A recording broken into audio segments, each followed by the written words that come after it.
Hello everyone, welcome to पैरल physics KV. आज इस वीडियो में हम एक बहुत इम्पॉर्टेंट थ्योरम पढ़ेंगे मैकेनिक्स की, which is the work energy theorem. Work energy theorem states that the net work done by the forces on an object equals the change in its kinetic energy। इस theorem के according late us suppose हमारे पास एक object है जो move कर रहा था। इस सिस्टम के ऊपर, इस ऑब्जेक्ट के ऊपर कुछ फोर्सेस लगी और नेट फोर्स ने कुछ वर्क किया। उस वर्क की वजह से इसकी जो वेलोसिटी थी अब वो चेंज हो गई, इसकी काइनेटिक एनर्जी चेंज हो गई। और जितना हमने काम किया, that work done is equal to the change in its kinetic energy. This is what work energy theorem states. We will prove this theorem first for a constant force and then for a variable force. Let's take the case when the force is constant. Let's consider a body of mass m. It was moving with an initial velocity u. हमने इसके ऊपर force apply करी और ये object accelerate हो गया। The acceleration in this object is a. Now, after the application of force, it started moving with the velocity v. अगर F force ने A एक्सेलरेशन प्रोड्यूस करी है, then F is equal to mass into acceleration. और इस दौरान इस object की कितनी डिस्प्लेसमेंट हुई है? लेट अस सपोज इसकी डिस्प्लेसमेंट हुई है s। Then the work done by this force will be equal to F into s। Since it's a constant force, so it will be m a s।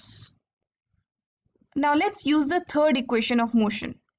हमें पता है third equation of motion के according v square minus u square is equal to 2as।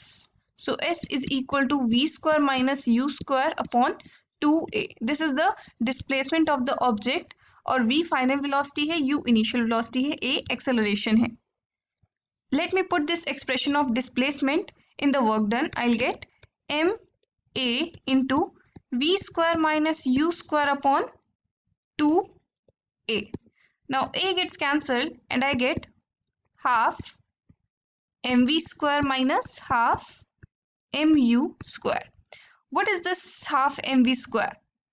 This is the final kinetic energy of the moving object. और ये half mu square क्या है? Initial kinetic energy. This is equal to the change in kinetic energy, final minus initial. इसका मतलब जो हमने काम किया वो कहाँ चला गया? उसने काइनेटिक एनर्जी को चेंज कर दिया। This is the work energy theorem which we have proved now. Now let's consider the same case when the force is variable. Here the force is a function of displacement. तो यहाँ पर हमारी velocity constant rate पे change नहीं हो रही क्योंकि force हमारी वेरिएबल है। At any particular instant we will write force F is equal to m dv upon dt. dv upon dt is the instantaneous change in the velocity.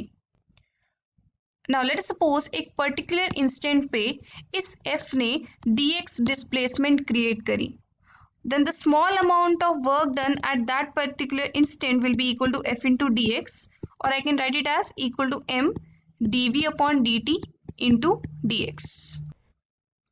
Now differentials के अंदर हम dv upon dt into dx को dv into dx upon dt भी लिख सकते हैं। And what is this dx upon dt?